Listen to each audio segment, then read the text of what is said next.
ताजा दम रहे, उठ बांध कमर क्यों डरता है, फिर देख खुदा क्या करता है। अपनी जिंदगी में अज़्म मुसम्मम।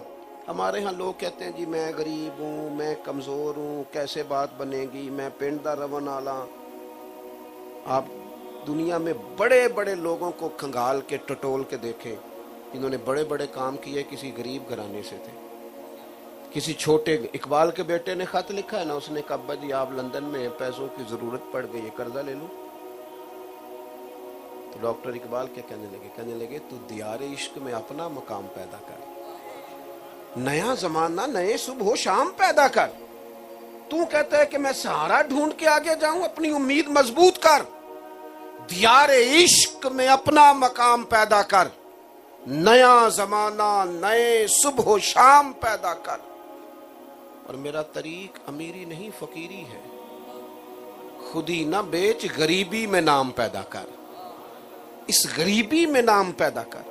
मायूस ना हो, कमजोर ना हो, मुस्बत रवैया रखें, आगे बढ़ें, अच्छी सोचों के साथ सुबह करें, उठें कि इंशाअल्लाह ताला उजाला अच्छा होगा, हालात बेहतर होंगे। दूसरी बात जो हमने सीरत से सीखनी है वो है अज़्म मुसम्मम, इरादों की पुख्तगी। हमारे यहाँ ना हमारे बच्चे सवेरे कोई प्रोग्राम बनाते हैं, दोपहर को कोई और शाम को कोई नजरिया ही नहीं, कोई सोच ही नहीं। यानी एक बंदे ने MSc कर ली है, M.Com कर लिया है, M.Med हो गया, उससे पूछते हैं प्रोग्राम क्या है, कहता है बाप समझ नहीं आ रही। नहीं, जब आपको 40 साल तक 30 साल तक समझ ही नहीं आ रही तो आप जाएंगे किधर। अज़्म मुसम्मम, कुछ इरादा, कुछ प्रोग्राम, उस पर कोशिश। रसूल पाक अलैहिस्सलाम ने ना अज़्म मुसम्मम से, आप गौर फरमाएं, दुनिया में सबसे कमजोर बंदा कौन होता है? वो बंदा कमजोर होता है जो बेयकीन सा होता है। हमारे यहाँ लोग शागिर्द हो के भी शागिर्द नहीं होते, मुरीद हो के भी मुरीद। नाराज हो गए हो?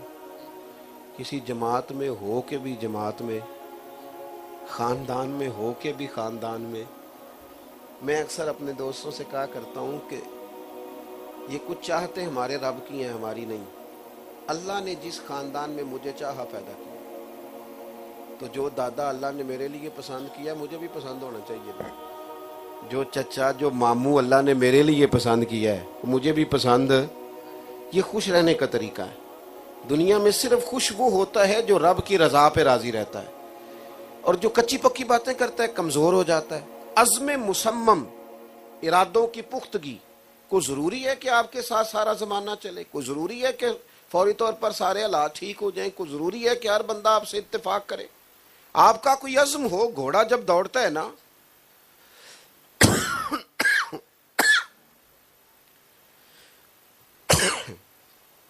दुरूद शरीफ पढ़ने का,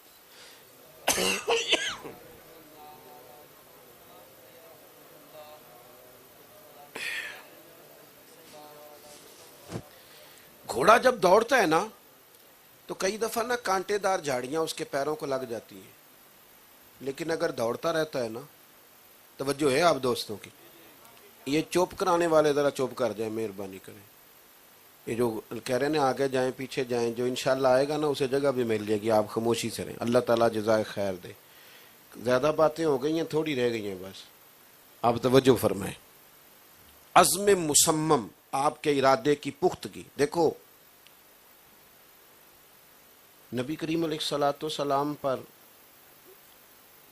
वो भी अल्लाह ताला ने एजाज़ात दिए कि इज़ा जा नस्रुल्लाह वल फतह, लेकिन इस्लाम पर एक दौर वो भी आया कि जब हिजरत करनी पड़ी।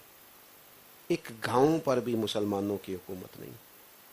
करीम महबूब का दिल चाहा, तबीयत चाही कि हिजरत का हुक्म हो गया है तो मैं ज़रा बैतुल्ला शरीफ के अंदर से ज़ियारत कर लूँ। उस्मान बिन तला के पास चाबी होती थी। हुज़ूर अलैहिस्सलाम ने फरमाया ज़रा दरवाज़ा खोल दो, मैं काबे के अंदर से ज़ियारत कर लूँ। जिस वक़्त हालात किसी बंदे के हाथ हैं तो फिर उसकी गुफ्तगू भी कुछ और ही होती है। उसने पता क्या कहा, माज़अल्लाह, कहने लगा नहीं देता मैं आपको चाबी। हुज़ूर उसकी बात सुन के मुस्कुराए। हर बंदा इस काबिल नहीं होता कि उसके साथ बहस की जाए। वाइज़ा खातबाहुमुल जाहिलून क़ालू सलामा। مسکرائے کریم. اور حضور نے پتہ مسکرا کے کیا فرمایا؟ فرمایا عثمان آج تو تم مجھے چابی نہیں نہ دے رہے. یہ ذرا جوانوں عزم مصمم دیکھنا، جینے کا طریقہ سیکھیں. ایک گاؤں پر بھی حکومت نہیں اور حضور مکہ مکرمہ سے نکل رہے ہیں اور 2 لوگ ساتھ ہیں صرف. لیکن کریم فرمانے لگے آج تو تم مجھے چابی دینے سے انکار کر رہے ہو نا. اور یہ بات مسکرا کے کی، اس طرح نہیں جذبات میں نہیں. ہمارے ہاں لوگ بات کر رہے ہوتے ہیں تو ان کا وجود کانپ رہا ہوتا ہے. ایسے جذبات میں ہوتے ہیں کہ وہ کئی دفعہ کہنا کچھ چاہتے ہیں، نکل ان سے کچھ اور جاتا ہے. بڑے تحمل میں، بردباری میں، یہ عزم مصمم ہے. کریم فرمانے لگے آج تم مجھے چابی نہیں نہ دے رہے، ایک وقت آئے گا چابی میں تم سے لے لوں گا، جسے میرا دل کرے گا نا اسے دوں گا. اب دیکھیں ان کے لیے وقتی طور پر یہ بات سمجھنا بڑا مشکل تھا، اگرچہ وہ حضور کو صادق اور امین جانتے لیکن مشکل تھا. کیوں؟ کہ ان کا تو خیال تھا کہ ابھی ایک گاؤں پر بھی حکومت نہیں اور ظاہری حالات یہ ہیں کہ مکہ مکرمہ سے نکلنا پڑ رہا ہے. حضور نے فرمایا میں چابی لوں گا. حالات بدل گئے، وقت تبدیل ہو گیا. ٹھیک 10 سال کے بعد جب محبوب نے اعلان کیا نا مکہ آنے کا تو 10,000 کا لشکر، اور لشکر ان لوگوں کا کہ جن میں سے ہر بندہ کہتا ہے کہ پہلے جان میں نے دینی ہے، پہلے آگے میں نے بڑھنا ہے. اس لشکر جرار کے ساتھ حضور شان و شوکت کے ساتھ مکہ میں داخل ہوئے. عثمان ابن طلحہ کہتے ہیں جب حکم ملا تھا نا، پیغام ملا تھا کہ حضور آ رہے ہیں، تو میرے کانوں میں وہ بات گونجنے لگی تھی کہ کریم نے فرمایا تھا کہ چابی میں لے لوں گا، میں چابی میں لے لوں گا. وہ بات گونج رہی تھی. فرماتے ہیں آ گئے محبوب، طواف کیا حضور نے، وقت آ گیا. فرمایا بلاؤ نا عثمان کو. عثمان کہتے ہیں میں نیرا چابی دینے نہیں آیا تھا، میں سزا کے لیے بھی تیار ہو کے آیا تھا. میں نے بات بڑی تگڑی کی تھی کہ نہیں دیتا آپ کو. ہانپتا کانپتا لرزتا چابی لے کے حاضر بارگاہ ہوا. حضور یہ چابی ہے. محبوب نے دروازہ کھلا بیت اللہ شریف کا، کعبے کے بت حضور نے نکلوائے صحابہ سے.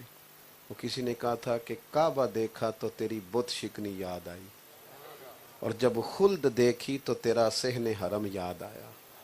نبی کریم صلی اللہ تعالی علیہ وسلم نے وہ بت سارے نکالے. عثمان کہتے ہیں میں کونے میں بیٹھا ہوں. جب فارغ ہو گئے نا محبوب سارے بتوں کو نکال کر کے، تو پھر حضور نے آواز دی، فرمایا بلاؤ نا عثمان بن طلحہ کو. عثمان بن طلحہ کہتے ہیں میں ہانپتا کانپتا آیا، چونکہ میں تو ذہنی طور پر سزا کے لیے بھی تیار تھا، میرا جرم ہی ایسا تھا. لیکن جب میں حضور کی بارگاہ میں آیا تو وہ جو مسکراہٹ اس دن تھی وہی مسکراہٹ آج بھی تھی. وہ جس کی تسکین سے روتے ہوئے ہنس پڑے، اس تبسم کی عادت پہ لاکھوں سلام.